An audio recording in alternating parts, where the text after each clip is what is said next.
The air in the grand soaring lobby of the Lumina Hotel, usually a symphony of hushed luxury, felt off. To anyone else, the meticulously polished marble floors, the towering arched windows that funneled streams of Hanoi's late afternoon sunlight, and the subtle, expensive scent of diffused jasmine might have screamed perfection. But to Ava Sharma, it whispered of a dissonance, a slight, almost imperceptible tremor beneath the flawlessly curated surface. She moved through the space with the grace of a phantom, her presence so understated that no bellhop rushed to her side, no front desk agent offered a welcoming smile. Dressed simply in well-worn, tailored jeans and a dark, unassuming cashmere sweater, she was just another face in the stream of guests, utterly unremarked upon in the very palace she had, brick by painstaking brick, built. Her gaze, however, was anything but casual. It was a finely tuned instrument, missing nothing. It lingered for a moment, a fraction too long, on a faint, stubborn stain marring the pristine cream carpet near the grand, sweeping staircase. A stain that spoke not just of a spill, but of a delayed response, a laxity in the relentless pursuit of perfection that had been her life's creed. Her eyes then drifted upward, catching a slight, almost imperceptible wobble in one of the exquisite, hand-blown glass chandeliers overhead, a tiny tremor that suggested a loose fixture, an overlooked maintenance check. A faint scuff mark, stubbornly clinging to the base of a meticulously polished pillar, caught her attention next. These were infinitesimal imperfections, invisible to the casual observer, perhaps even to most of the staff. But to Ava, they were glaring red flags, tiny cracks in the magnificent edifice of her dream, screaming of neglect, of a slippage in the unwavering standards that had once defined the Lumina. Ava, a black woman in her early 40s, carried an air of quiet, profound power that rippled just beneath her composed exterior. Her movements were deliberate, economical, each step radiating an almost regal dignity without a hint of ostentation. Her skin, the color of warm mahogany, seemed to absorb the ambient light, giving her an ethereal glow. But it was her eyes, deep-set, intelligent, and fiercely observant, framed by delicate lines of concentration, that truly held her story. They missed nothing, absorbed everything, and betrayed a mind constantly analyzing, assessing, and strategizing. She was the visionary founder and CEO of the Lumina global hotel chain, a name that had become synonymous with bespoke luxury, unparalleled service, and an almost intuitive understanding of guest needs. Yet, for the past 4.5 years, she had deliberately stepped back from the day-to-day operational helm, entrusting the reins to a carefully selected, or so she had thought, management team. Her reason for this prolonged sabbatical was intensely personal, wrapped in layers of meticulous secrecy. She was immersed in the development of a groundbreaking new hospitality technology, a revolutionary approach to guest experience that she believed would not just redefine, but humanize the entire industry. It was her passion, her legacy's next chapter, and a secret she guarded with the ferocity of a lioness protecting her cub. This clandestine project, codenamed Project Aura, was more than just technology. It was a philosophical endeavor. Ava envisioned conscious hospitality, a bold concept merging cutting-edge AI with deep psychological insights and biofeedback loops to create truly personalized, anticipatory guest experiences. Imagine a room subtly adjusting its lighting and temperature to your exact preference before you even registered a thought, a bespoke tea appearing at your bedside at precisely the moment your sleep cycle indicated you'd wake, or a concierge offering an insight into a local art exhibit based on a fleeting conversation you'd had days prior. It was a system that didn't just react to needs, but predicted them, fostering a genuine, almost telepathic connection between the guest and the hotel. She believed this technology, coupled with a renewed, almost spiritual focus on genuine human connection and respect for every individual, was not just the future of hospitality, but a blueprint for a more empathetic world. She had poured her heart, her formidable intellect, and vast personal resources into its development, retreating from the public eye to perfect its intricate algorithms and intuitive interfaces. The Lumina, her first love, her original vision, was meant to be the proving ground, the very first location where conscious hospitality would be seamlessly integrated, a living laboratory for her dream. This secret, this burning ambition, hummed beneath her calm exterior, making her current observations of the hotel's subtle, creeping decline even more acutely painful. The current manager of this flagship hotel, Brenda Jenkins, was a stark, almost jarring contrast to Ava's quiet intensity. A white woman in her early 50s, Brenda exuded an aura of brisk, almost imperious efficiency. Her sharp, tailored suits, always impeccably pressed, and her perfectly coiffed blonde hair, styled with severe precision, spoke of a woman who valued appearances, control, and, above all else, profit margins. Brenda had been brought in by a segment of the board during Ava's sabbatical. The segment focused solely on the bottom line, keen to streamline operations and boost the bottom line without the perceived distractions of Ava's philosophical approach to hospitality. Brenda had done so with a ruthless, almost cold, efficiency. To Brenda, the staff were interchangeable cogs in a finely tuned machine, and guests were merely transient revenue streams, their value assessed solely by their projected spend. She subscribed to a rigid, almost militaristic view of management, where strict rules and cost-cutting measures superseded genuine service. She had no idea who the unassuming woman in the sweater was, nor did she care. To her, anyone not immediately identifiable as high net worth or a potential problem was simply irrelevant, beneath her notice, and certainly not worthy of her precious time or a genuine smile. Among the bustling, often distracted staff, however, there was one who still carried the torch of Lumina's original spirit. A flickering flame of the ethos Ava had painstakingly instilled. Marcus, the seasoned bartender. A kind-faced black man in his early 60s, Marcus possessed the quiet strength of old-growth timber. His hands, gnarled from decades of artfully mixing drinks and meticulously wiping down counters, moved with a quiet dignity, each motion imbued with years of practiced care. He had been with the Lumina since its very first brick was laid in the bustling heart of Hanoi, a young man then, filled with the excitement of working for a visionary who believed in treating everyone with respect. He had seen Ava grow her dream from a single intimate boutique hotel into a globally recognized empire.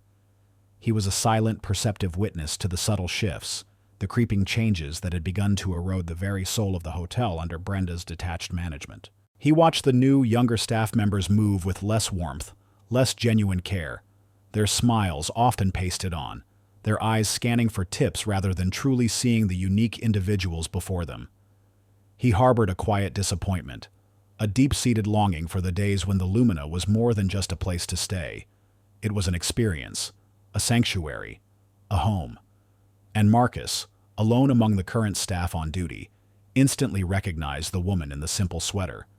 He had seen her countless times, not just as the formidable CEO, but as a guiding presence, a quiet force whose genuine encouragement and belief in his craft had always meant the world to him. He remembered her spontaneous visits, her keen eye for detail, and her unwavering insistence on dignity for both staff and guests. His heart ached for what Lumina had become, and seeing Ava, his old commander, ignited a quiet, desperate hope within him. As Ava continued her quiet, almost forensic tour, the damning evidence accumulated. A lingering, faint smell of stale disinfectant, masking something deeper, more pervasive in the corridors. A stack of uncollected room service trays outside a suite door, left for far too long, attracting a faint buzz of flies. The almost dismissive nod from a young concierge to a bewildered elderly couple, struggling with their luggage. The hurried, impersonal check-ins she observed from a discreet distance. The small details accumulated, each one a tiny, undeniable crack in the magnificent but now fragile facade of the Lumina. This wasn't just a slight dip in operational standards. This was a fundamental erosion of the very principles upon which she had meticulously built her empire. Proactive service born of genuine care, meticulous attention to every single detail, and, most importantly, treating every single guest with unwavering respect and dignity, regardless of their perceived status, their attire, or the size of their wallet. Brenda had mistaken cold efficiency for true excellence, and in doing so, had stripped the hotel of its unique warmth. A cold dread, heavy and palpable, began to settle in Ava's stomach. The quiet before the storm was not just external, it was deeply, internal. The whispered concerns she'd heard from former loyal employees who had left under Brenda's regime, the subtle, alarming shifts in her company's detailed financial reports that she'd scrutinized from afar through her secure networks, were now manifesting before her very eyes. The Lumina, her dream, her very legacy, was becoming everything she had fought against, everything she despised in the cutthroat world of corporate hospitality. And the true scope of the problem, the insidious rot that had set in, was only just beginning to reveal itself. The potential threat to Project Aura, her revolutionary conscious hospitality, if deployed in such a sterile, disrespectful environment, loomed large. She knew then, with chilling certainty, that her return, initially conceived as a discreet observation, was about to become something far more profound, far more urgent, and undoubtedly far more confrontational. The weight of her crown, once a symbol of achievement, now felt like a heavy burden of responsibility. She had to act, and swiftly. The Lumina was dying, and only she could save it. The aroma of freshly brewed coffee, usually a comforting scent in the grand lobby, now seemed to Ava to carry a faint, acrid undertone of something stale, neglected, like ambition curdled or purpose forgotten. She headed towards the concierge desk, her steps measured, betraying none of the internal churn. Her feet, accustomed to the quiet luxury of her personal home office, a sanctuary where innovation blossomed amidst the hum of servers and the soft glow of multiple screens, felt heavy on the polished marble. She'd been on a whirlwind trip, a blur of secure meetings with discreet tech labs in Singapore and hushed consultations with AI specialists in Seoul, perfecting the intricate algorithms of Project Aura. The thought of a quiet, undisturbed night in a Lumina suite, the very embodiment of comfort and intuitive luxury she herself had designed and painstakingly refined over years, was a small, longed-for indulgence, a brief respite from the relentless intellectual demands of her secret project. She yearned for the familiar embrace of her own creation. As she approached the desk, a young woman with a perfectly coiffed bun and a practiced, distant smile barely looked up from her computer screen, her fingers flying across the keyboard with a frantic, almost mechanical rhythm. Beside her stood Brenda Jenkins, the hotel manager, impeccably dressed in a severe charcoal suit, her blonde hair pulled back so tightly it seemed to pull the skin taut across her sharp features. Brenda radiated an air of crisp, almost brittle authority, her gaze sweeping over the lobby with a possessive, judgmental glint. She was lecturing the young employee, her voice a low, dismissive drone, cutting through the ambient hum of the lobby. Remember, efficiency over empathy, Mia. It's about throughput, not hand-holding. Time is money. Focus on the high-value guests, the ones who actually contribute to our bottom line. Don't waste precious minutes on uncertainties. Ava waited patiently, standing directly in front of the desk, but she was entirely overlooked, a phantom in her own domain. Brenda finished her terse, almost contemptuous instruction, then finally, reluctantly, glanced at Ava.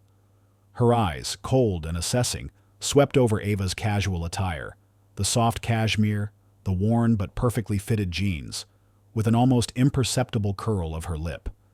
There was no warmth, no welcoming flicker of recognition.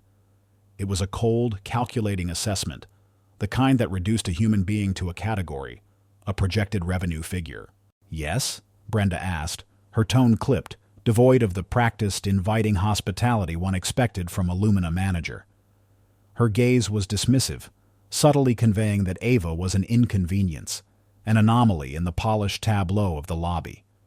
The young employee, Mia, mirroring her manager's dismissive posture, offered a thin, tired smile that didn't quite reach her eyes, already mentally cataloging Ava as a low-priority guest. "I have a reservation under Sharma, Ava," Ava stated calmly, her voice level, infused with an innate authority that usually commanded immediate attention. Here, it seemed to bounce off a wall of indifference. Mia typed briefly, her brow furrowed in a theatrical display of concentration. "Sharma, Ava. I'm not seeing anything here, ma'am. Are you sure you're at the right Lumina? This is our flagship location in Hanoi. We tend to be quite exclusive." Her tone dripped with implied doubt, a thinly veiled suggestion that someone like Ava couldn't possibly have a reservation at such an esteemed establishment. It was a subtle but unmistakable form of gatekeeping. Ava felt a familiar, long-forgotten prickle of annoyance, a sensation she hadn't experienced in years within the controlled, respectful environment of her own company. Her internal alarm bells, finely tuned by decades of navigating corporate power struggles, began to clang softly. "Yes, I'm certain," she replied, her patience wearing thin but her voice remaining remarkably composed. "It was booked last week. A standard suite, confirmed." Brenda interjected, her voice dripping with thinly veiled condescension, her lips pursed in a judgmental moue. "Look, dear," she began, the word dear twisted into an insult. "Our suites are highly sought after. Perhaps there was a mix-up with a budget hotel, or a booking error on your end." Her eyes narrowed, lingering pointedly on Ava's unassuming sweater and jeans. "We cater to a discerning clientele here. Our system is quite robust, and if it's not showing, it simply means there's no reservation. We wouldn't want to inconvenience our real guests with a clerical error, would we?" Her words, carefully chosen, carried a clear implication. Ava, dressed as she was, did not fit the discerning clientele demographic. It was a moment of overt classism, subtly yet undeniably tinged with an insidious undercurrent of racial prejudice. Ava recognized the pattern, the microaggressions, that she had fought against her entire career. Ava's jaw tightened imperceptibly. Her mind raced, processing the insult, dissecting Brenda's every nuance. She could reveal herself, right now. Lay bare her identity. "I am Ava Sharma, and I own this hotel." And watch the shock, the terror, spread across Brenda's impeccably made-up face. The thought was undeniably tempting, a wave of righteous indignation bubbling beneath her calm, composed exterior.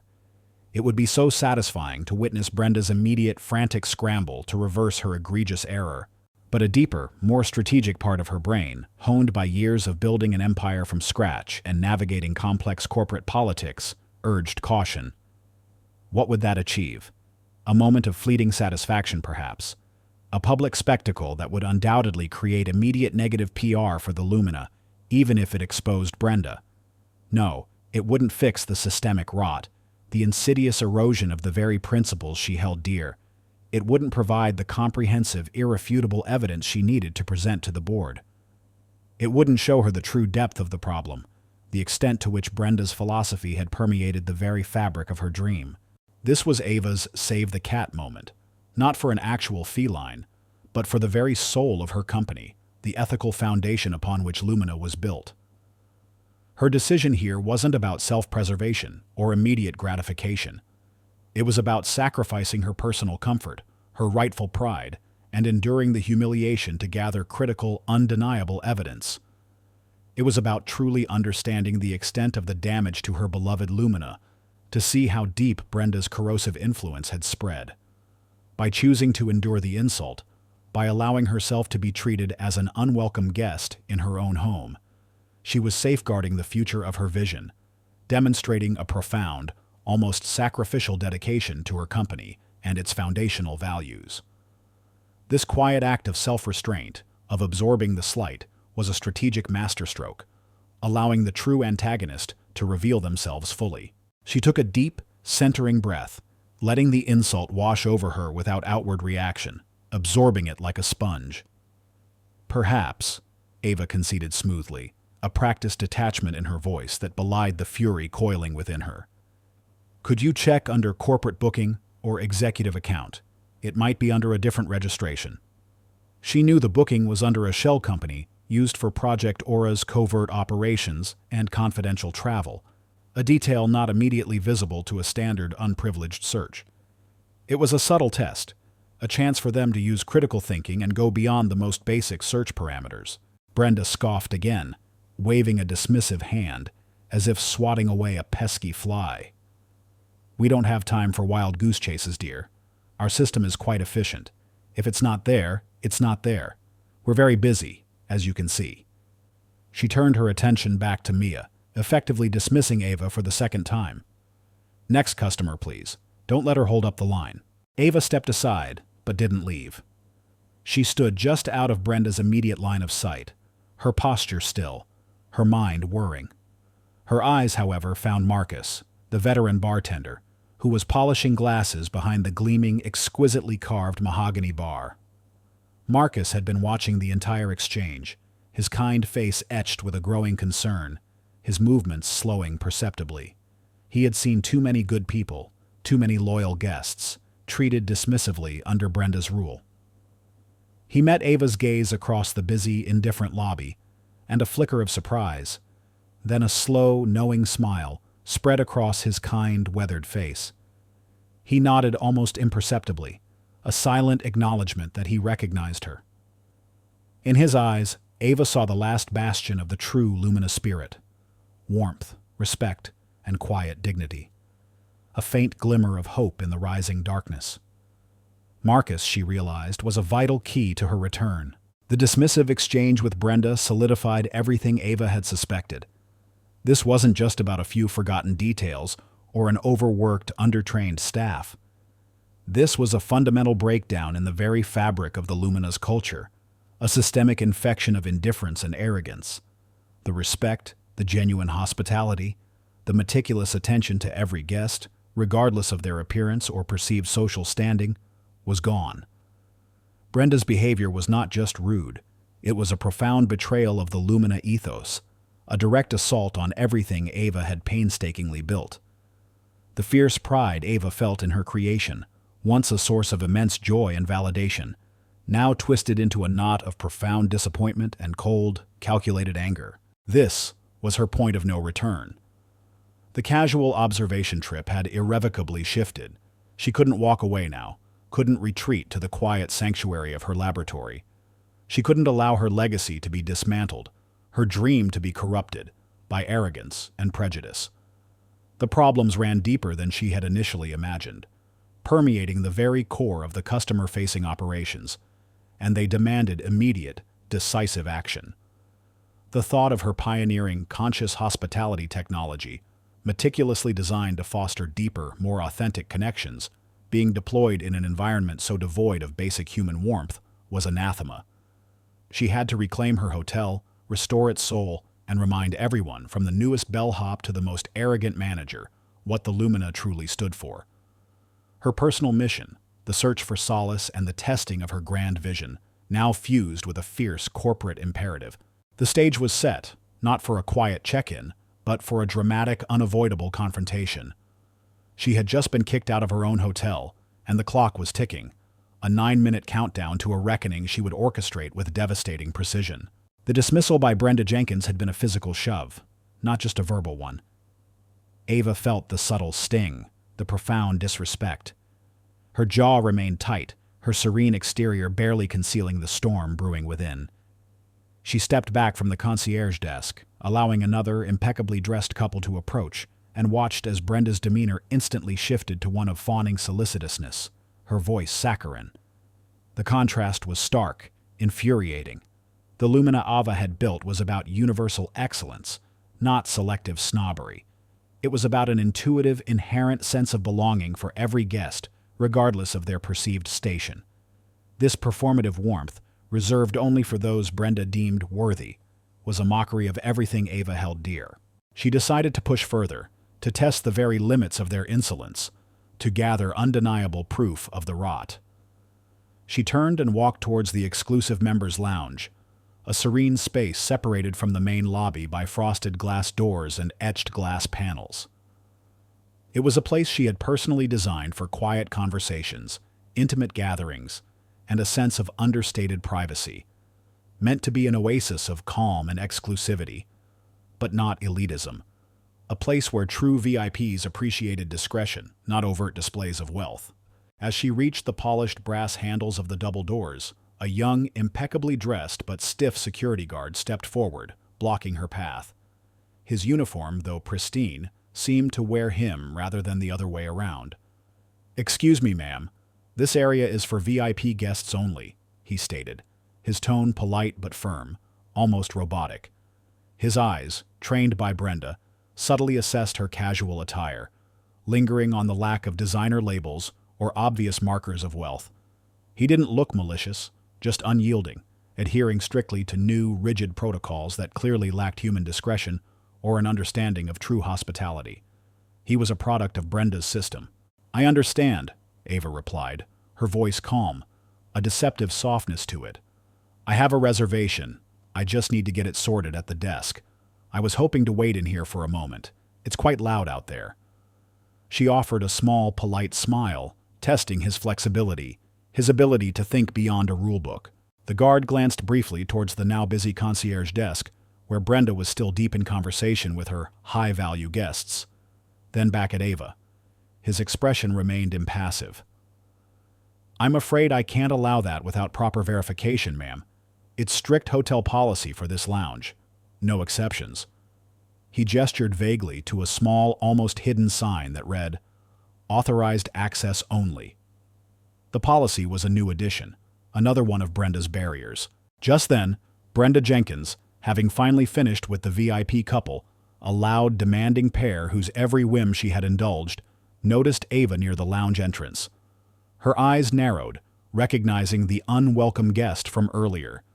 A flicker of triumph, mixed with annoyance, crossed her face. She strode over, her heels clicking sharply on the marble, each click a tiny hammer blow against Ava's patience. Is there a problem here, Officer Green? She demanded, her voice sharp, designed to assert her authority.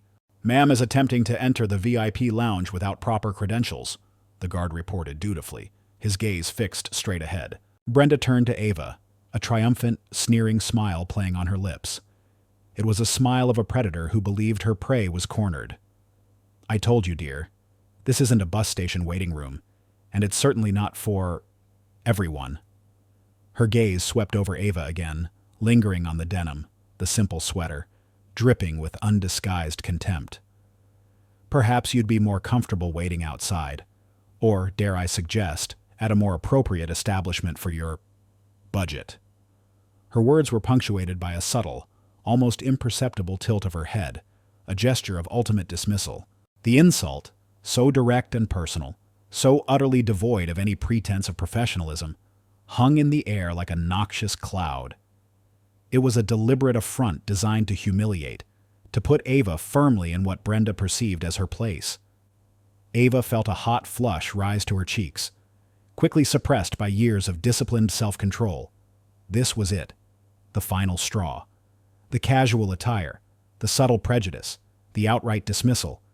It wasn't just about her now. It was about every person who had ever been judged, dismissed, or made to feel less than because of their appearance, their perceived status, or the color of their skin. Brenda's arrogance was a virulent virus, infecting the very soul of her hotel, turning a sanctuary of luxury into a bastion of classism and prejudice. This was the moment of unveiling. The casual, unassuming Ava Sharma, the woman who had walked unnoticed through her own lobby, vanished. In her place stood the formidable CEO, the visionary who had built a global empire from an idea. Her eyes, usually warm with empathy, now glinted with cold steel, sharp as diamonds. Her posture straightened, becoming impossibly regal, effortlessly commanding attention in the bustling space. She moved not with aggression, but with an almost frightening precision. She reached into the pocket of her worn jeans, not for a keycard or a wallet, but for her phone. With deliberate slowness, she unlocked it, the screen lighting up, and held it up, angled so Brenda, the guard, and anyone else close enough could clearly see. Displayed on the screen was a high-resolution, official photograph of herself, prominently labeled with Ava Sharma, CEO and founder, the Lumina Group, complete with the corporate seal and an unmistakable authoritative signature. Brenda's sneer froze mid-formation. Her eyes widened, flickered frantically between the crystal-clear phone screen and Ava's unyielding gaze. A sudden, terrifying comprehension dawned on her face, draining it of all color. The young security guard gasped audibly, taking an involuntary step back, his polite but firm demeanor instantly evaporating into bewildered horror. Mia, the concierge, looked up from her computer, her own smile faltering, replaced by a look of sheer terror as she recognized the name and then the face. I believe, Ava stated, her voice dropping to a low, resonant tone that filled the opulent lobby, each word cutting through the ambient hum like a perfectly aimed scalpel. This is my establishment, and I believe I have every credential I need. Her gaze, colder than the deepest ice, drilled into Brenda. Ms. Jenkins, you have just insulted and denied access to the owner of this hotel. Not once, but repeatedly. You have demonstrated a fundamental lack of judgment, professionalism, and, most importantly, the core values upon which the Lumina was built.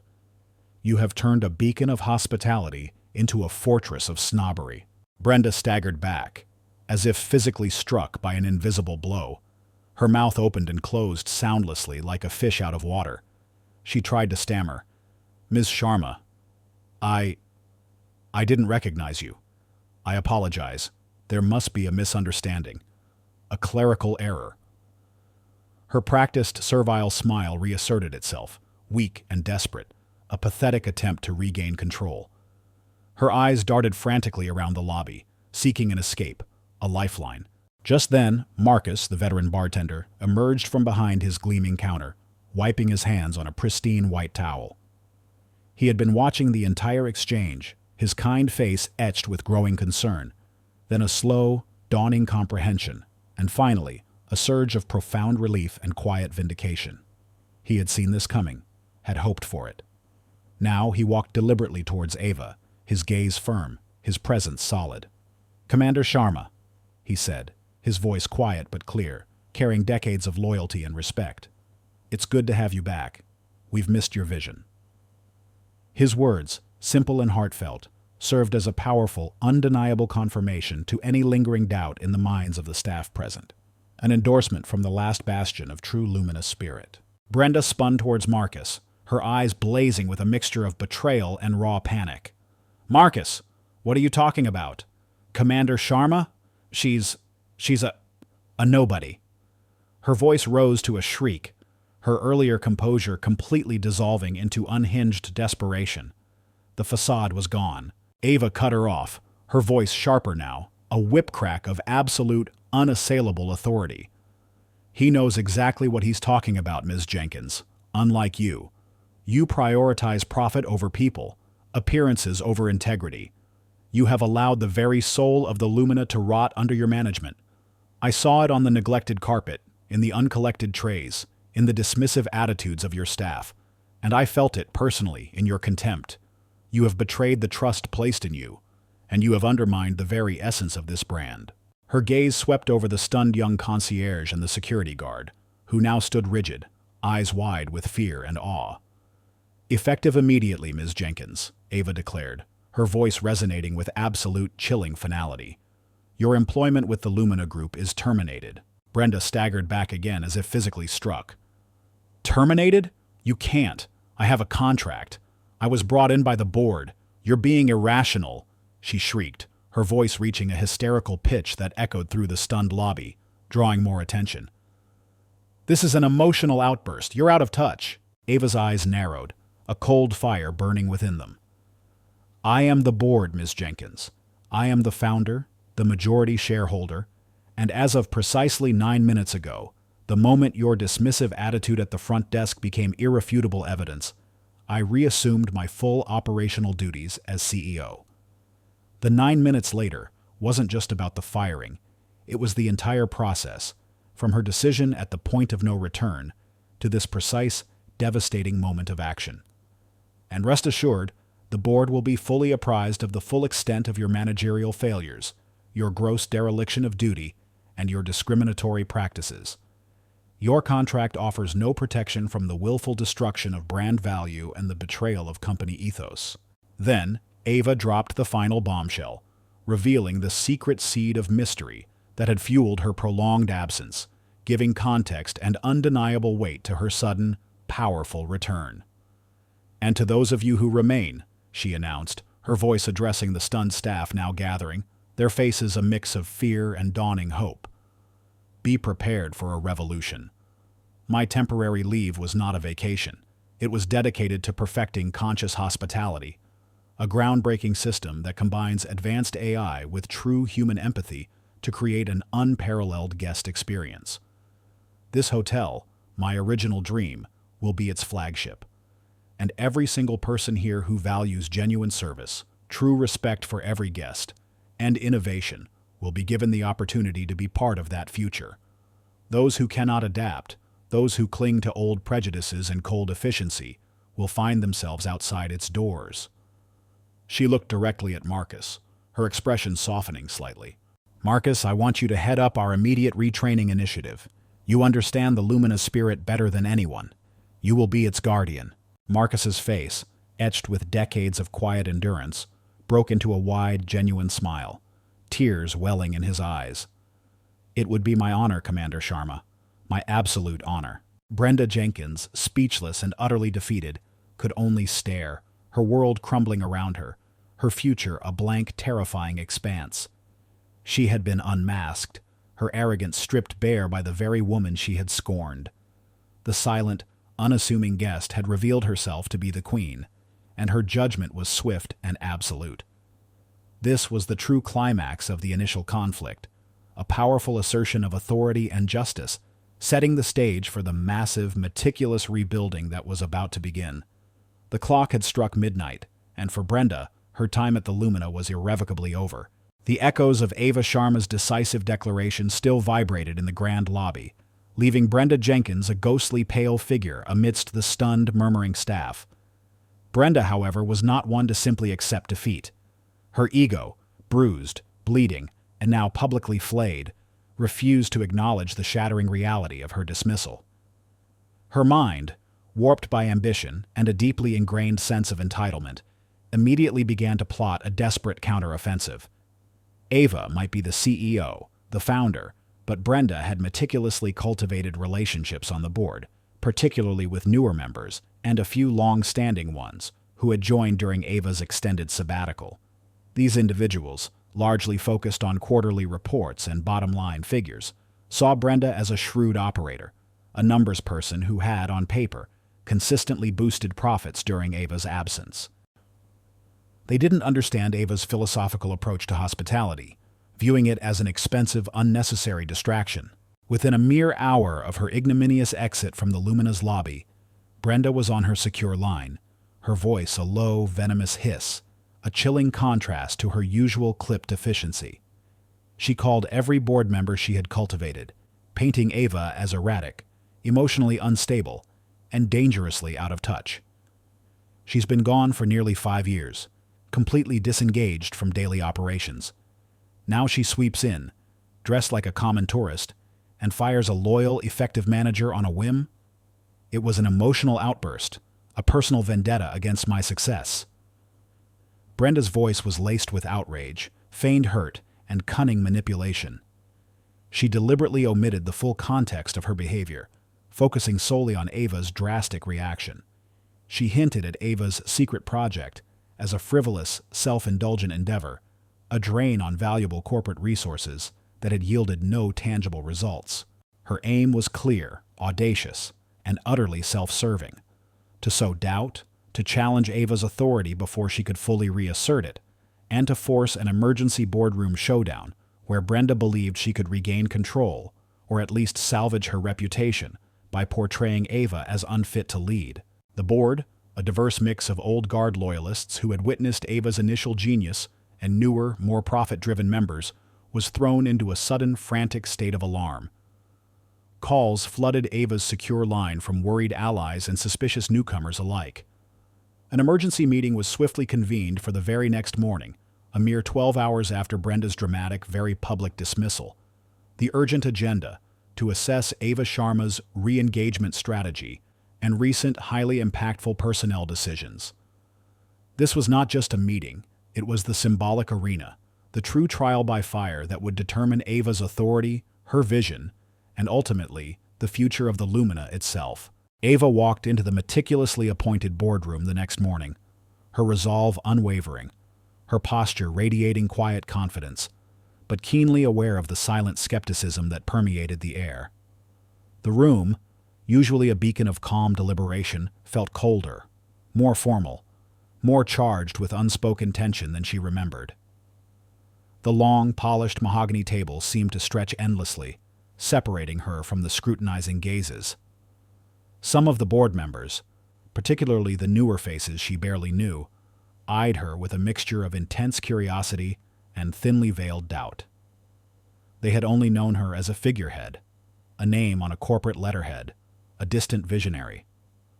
Brenda's poisonous whispers had found fertile ground, cultivating a narrative of an impulsive, perhaps unstable leader.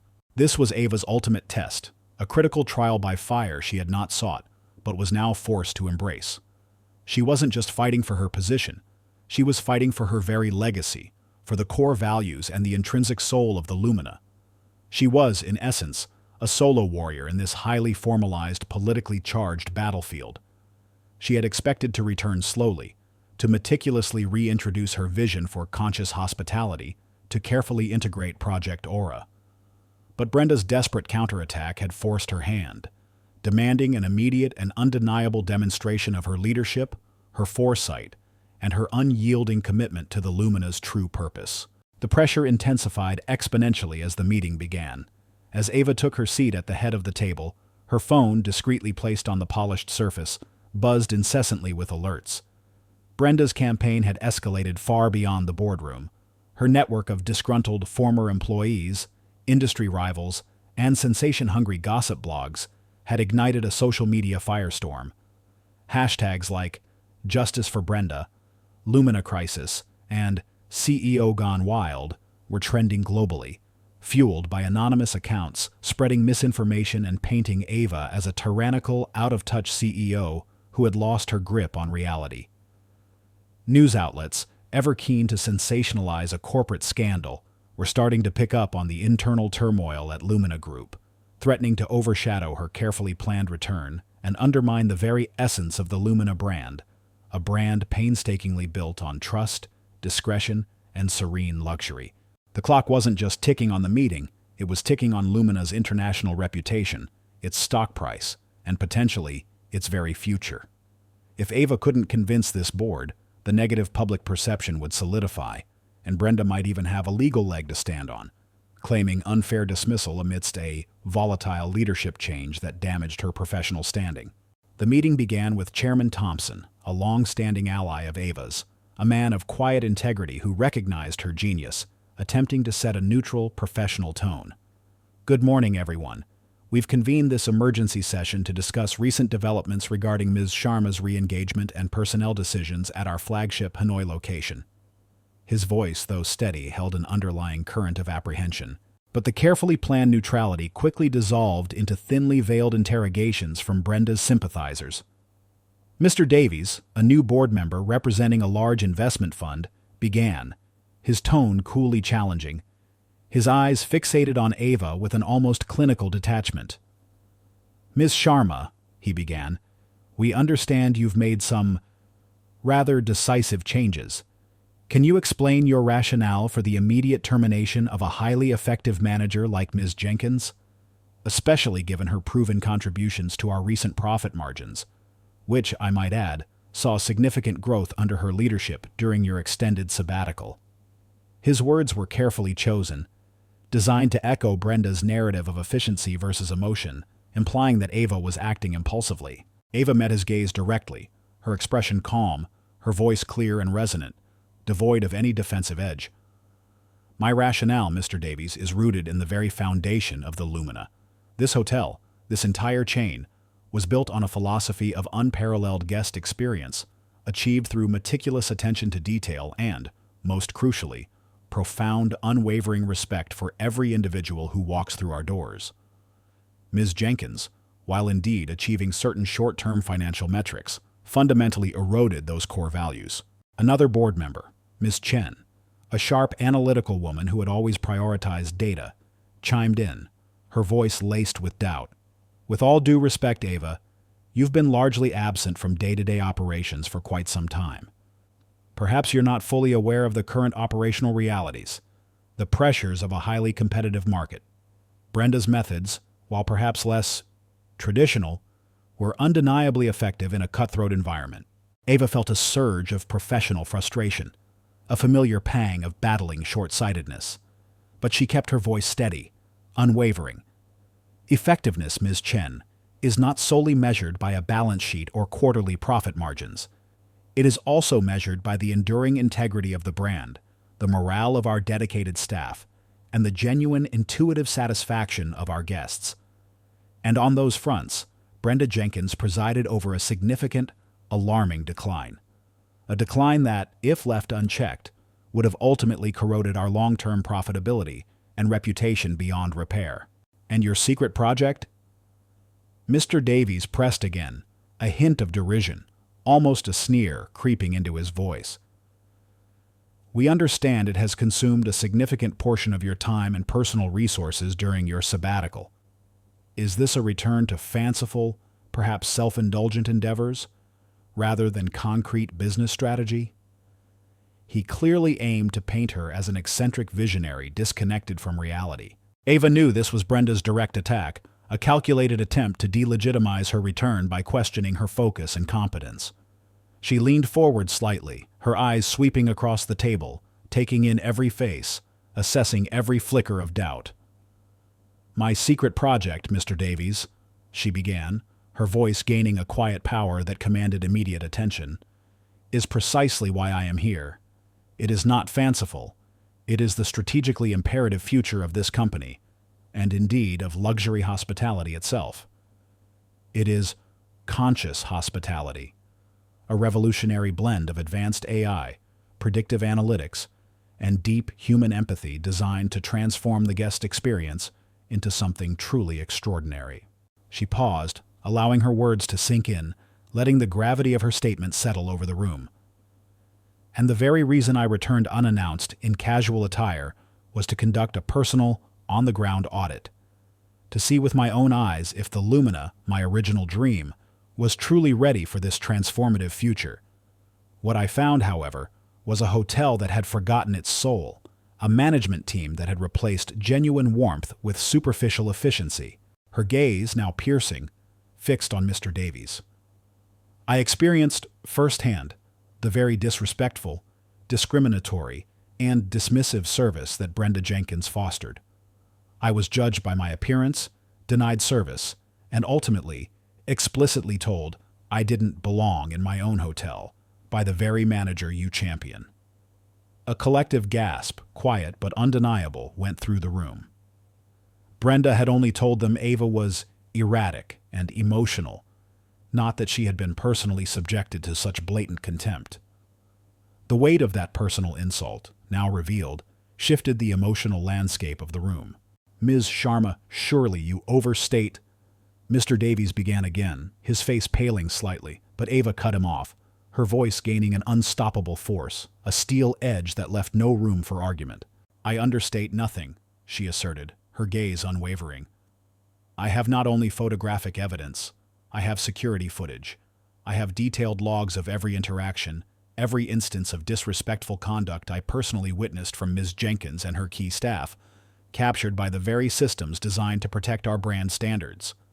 And I have the sworn testimony of loyal, long-serving staff members, people like Marcus, our head bartender, who quietly suffered under Brenda's regime while trying desperately to uphold the true Lumina standard, often at personal cost.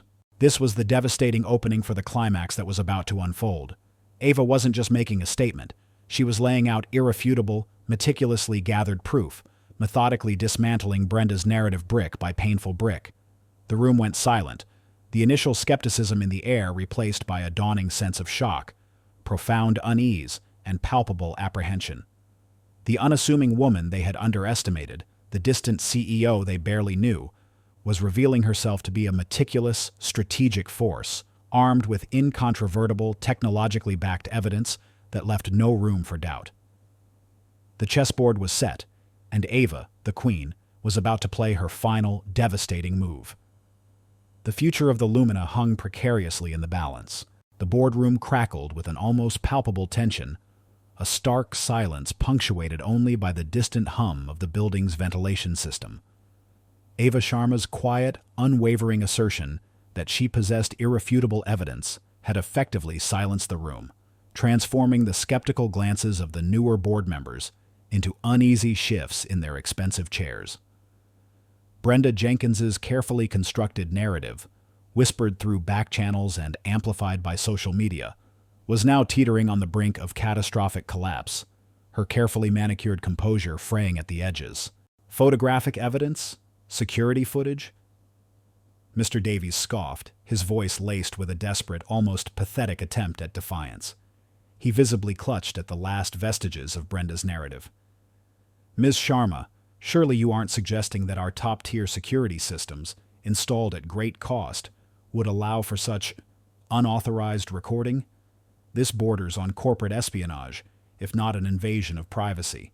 His tone implied disbelief, a desperate hope that Ava was bluffing, that this was some elaborate, technologically impossible trick. He simply couldn't conceive of a system operating beyond his perceived control. Ava met his gaze directly, a faint, almost imperceptible smile playing on her lips, a smile that held both triumph and a touch of pity for his outdated understanding. On the contrary, Mr. Davies, my project required extensive real-world testing of our new sensory and AI systems, codenamed Project Aura.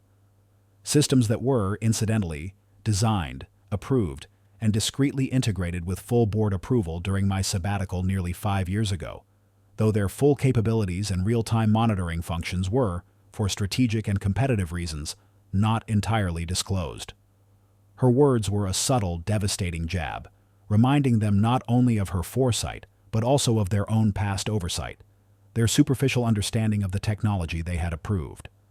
These systems operate independently, Mr. Davies, observing, analyzing, and recording guest interactions, precisely to ensure the standards of the Lumina are consistently met, even in the CEO's physical absence. They are the eyes and ears of conscious hospitality, designed to enhance service, not invade privacy, by understanding our guests on a deeper, anticipatory level. What you are about to see is simply raw data, collected from a standard guest interaction. She then turned to Chairman Thompson, who, despite his own initial surprise, now wore a look of dawning comprehension and growing admiration. He nodded, a silent command for her to proceed. "If you would, Chairman," Ava requested, her voice calm and authoritative, "please activate the main display." As the large, high-definition screen at the head of the table flickered to life, casting a stark, bluish glow on the faces around the table, Ava produced a sleek, unmarked tablet from her briefcase. It was the physical embodiment of Project Aura's interface, minimalist, intuitive, incredibly powerful. With a confident swipe of her thumb, she initiated a presentation. The room lights dimmed slightly, and the first image appeared on the screen. A perfectly clear, time-stamped still frame from the Lumina lobby, showing Brenda Jenkins's dismissive face as Ava, in her unassuming attire, stood patiently at the concierge desk. The clarity was unnerving, revealing every nuance of Brenda's disdain. "This," Ava's voice resonated, calm, measured, and utterly devoid of emotion, "is a time-stamped image from yesterday afternoon at 2:17 p.m., followed by a series of logged interactions selected for their illustrative nature. The screen then seamlessly transitioned to a series of short, high-definition video clips, played without sound at first, as Ava narrated. The first showed Brenda's back, her dismissive hand gesture as she turned away from Ava, effectively ending the initial interaction. The next, a tighter shot, captured Brenda's condescending expression as she spoke to Ava about discerning clientele. Then came the crucial sequence: Ava's quiet approach to the VIP lounge doors, the young security guard rigidly blocking her path, and finally, a close-up of Brenda's face, a sneering triumph as she told Ava, "This isn't a bus station waiting room, and it's certainly not for everyone."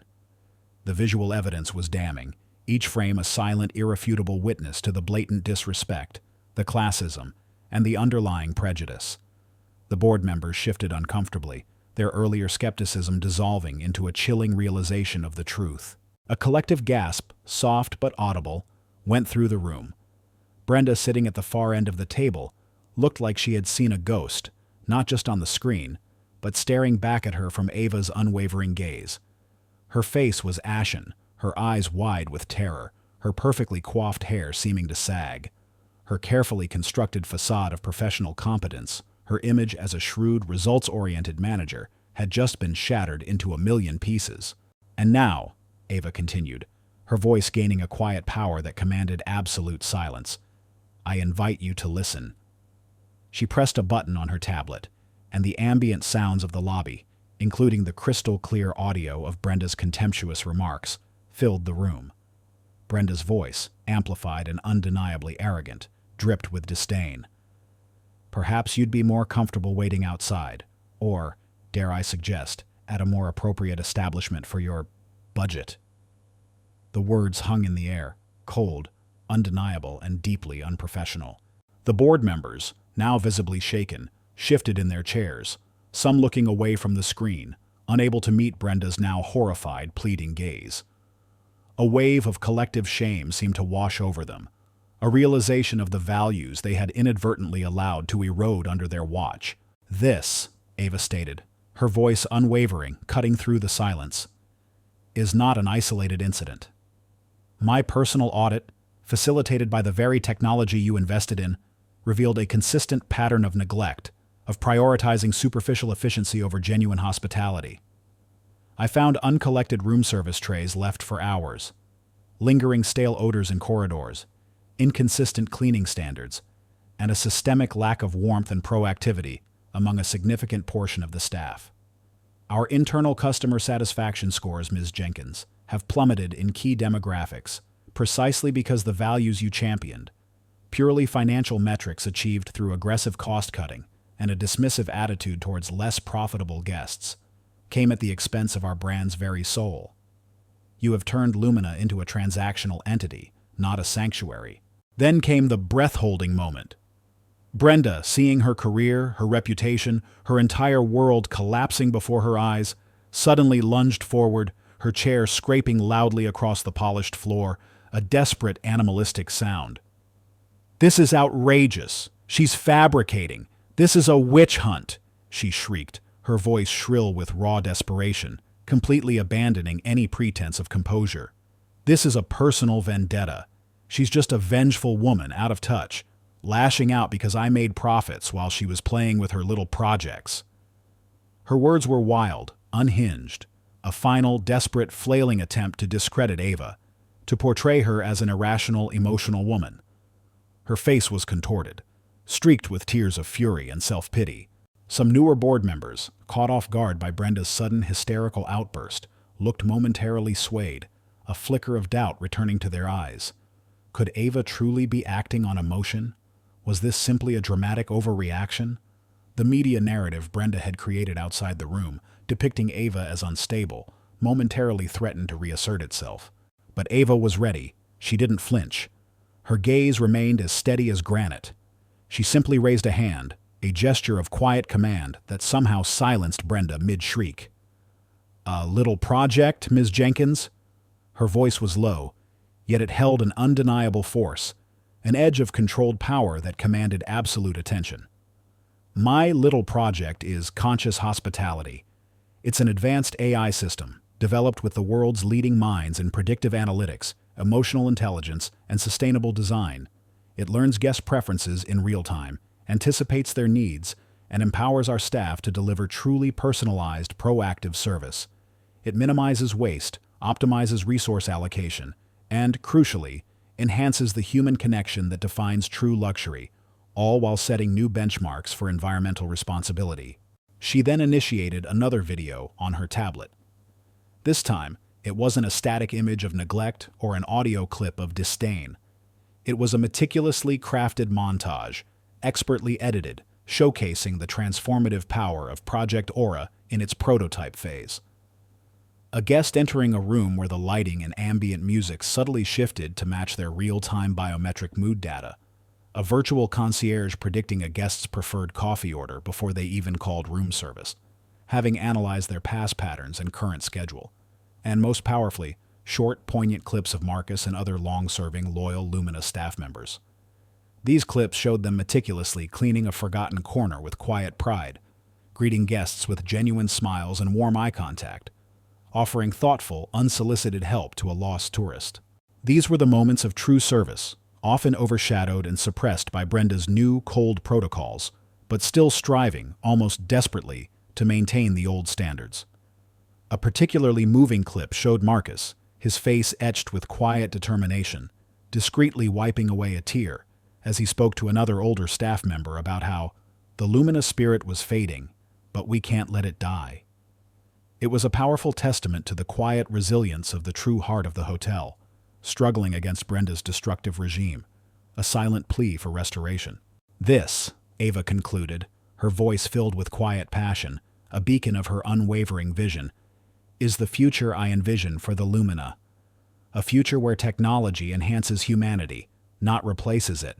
A future where every guest, regardless of their background or appearance, feels seen, valued, and respected.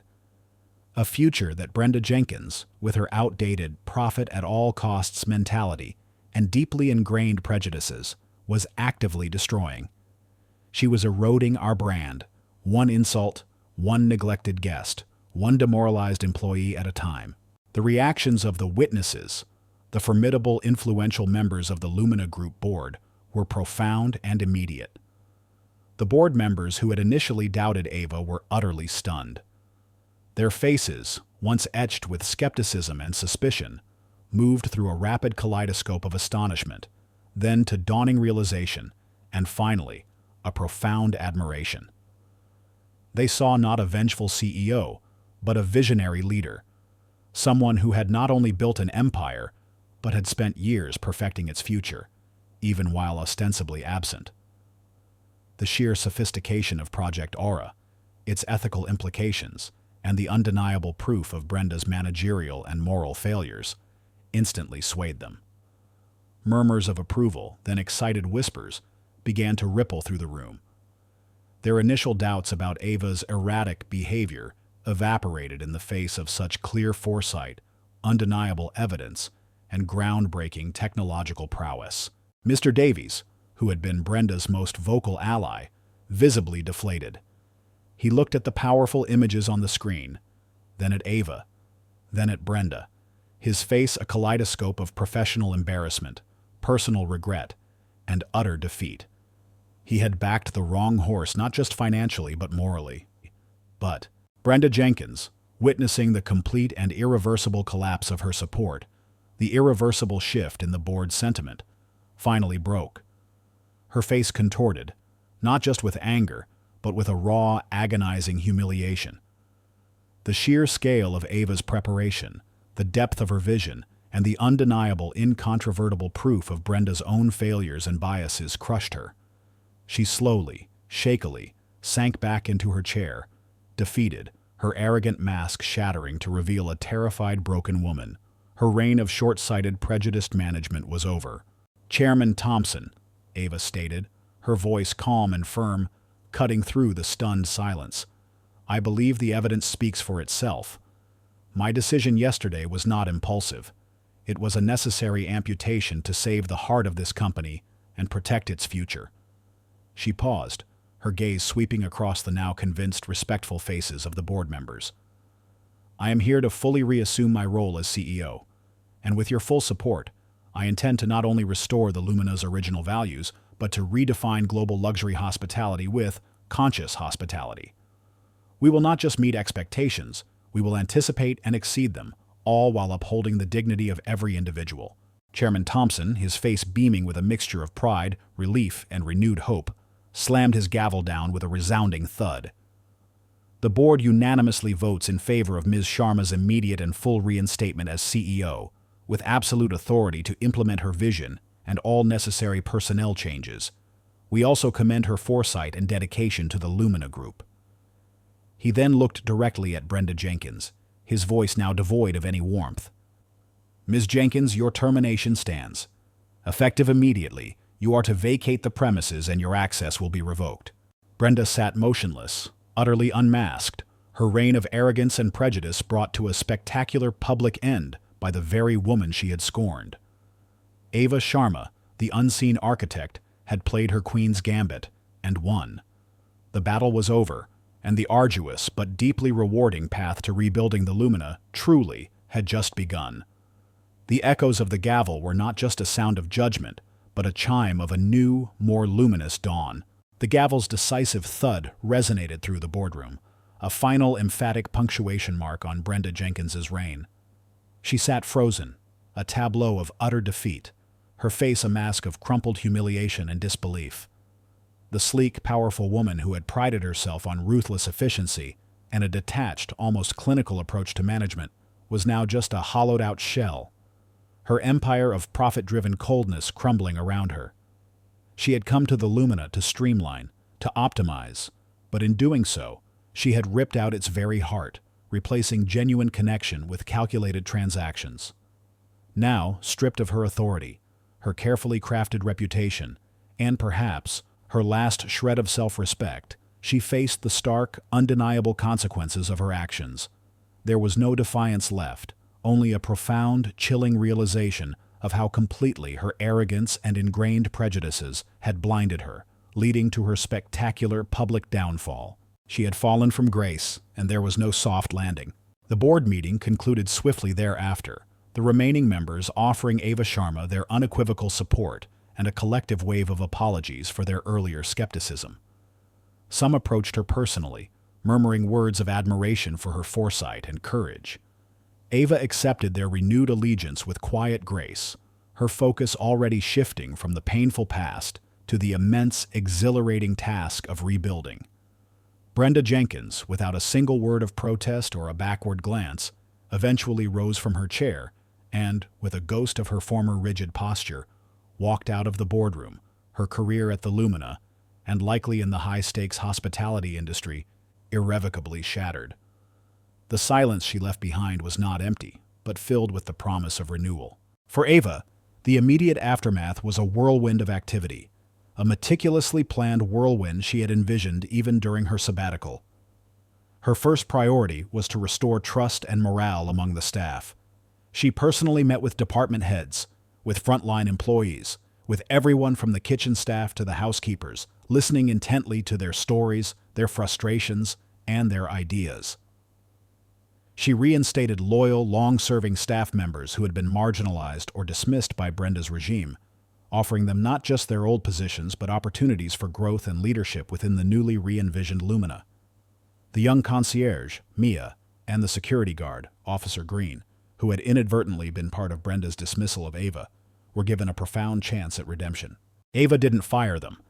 Instead, she personally mentored them, guiding them through intensive personal training sessions led by herself and, crucially, by Marcus, allowing them to understand the true Lumina ethos. They quickly grasped that Ava's vision was about empowering them, nurturing their potential, and teaching them to see beyond the uniform to the genuine human connection. The relief, the palpable sense of renewed hope, spread like wildfire through the entire hotel. This was Ava's meaningful new opportunity to truly transform her company, not just manage it. She wasn't simply fixing what Brenda broke. She was pushing the Lumina into a new, groundbreaking era of hospitality. Her Conscious Hospitality project, once a closely guarded secret known only to a select few, was now unleashed with full force. Teams of brilliant engineers, cutting-edge AI specialists, and seasoned hospitality veterans descended upon the flagship hotel in Hanoi, a vibrant hive of innovation and collaboration. They began the meticulous process of integrating the advanced AI systems, laying intricate networks of sensors, and deploying the predictive analytics that would form the backbone of Project Aura. Every single staff member underwent intensive retraining, led by Marcus, in the nuances of proactive, empathetic service, and the ethical use of the new technology. The atmosphere in the Lumina shifted dramatically, from one of rigid, almost fearful efficiency under Brenda to one of enthusiastic innovation, collaborative energy, and genuine warmth. Laughter, once a rarity, now echoed freely in the staff break rooms.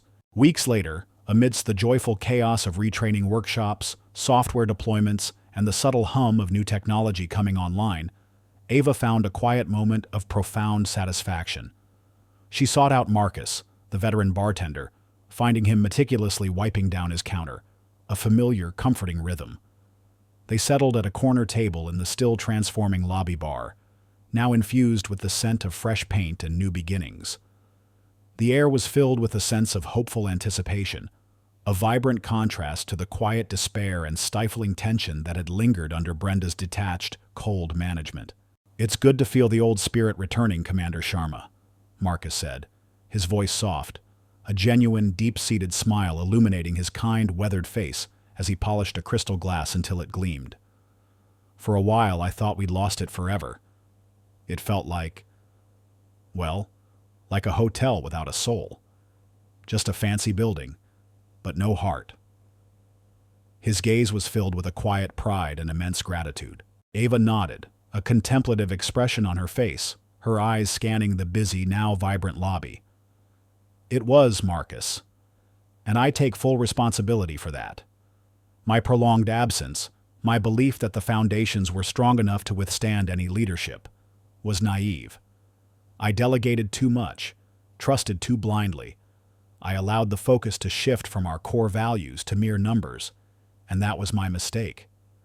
She looked at him, her gaze earnest, full of respect. "You, Marcus, you were the anchor. You kept the flame alive when others were extinguishing it. You embodied the true Lumina spirit. Your quiet dignity, your unwavering commitment to genuine hospitality, was a constant, powerful reminder of what we stood for." Marcus shrugged humbly, a slight flush rising to his cheeks. "Just doing my job, ma'am. Trying to remember what you taught us from the very beginning. Every guest matters, no matter who they are, where they come from, or how they look. That's what Lumina always was to me." "Precisely," Ava affirmed, her voice filled with conviction. "And that's why I need you to do more than just your job now, Marcus. I want you to officially lead our new Lumina Spirit Training Program, effective immediately. You will be our Global Director of Training and Culture. You will be our Chief Ambassador for Conscious Hospitality, teaching every new employee, every manager, and every Lumina hotel around the world the true meaning of empathy, respect, and seeing every guest as an individual, not a transaction. You will ensure that no one ever again feels unwelcome or unseen in any of my hotels." Marcus's eyes widened, then filled with a profound sense of purpose, a lifetime of quiet service finally culminating in a role of immense responsibility and impact. "It would be an honor, Commander Sharma, an absolute honor. I promise you, the Lumina spirit will shine brighter than ever." The offer was more than a promotion. It was a recognition of his unwavering loyalty, his intrinsic understanding of the company's heart, and a profound empowerment to shape its future, to guard its very essence. The contemplative dialogue between Ava and Marcus was a pivotal moment, a quiet anchor in the midst of change. It was a space for reflection on past mistakes and a firm commitment to future values.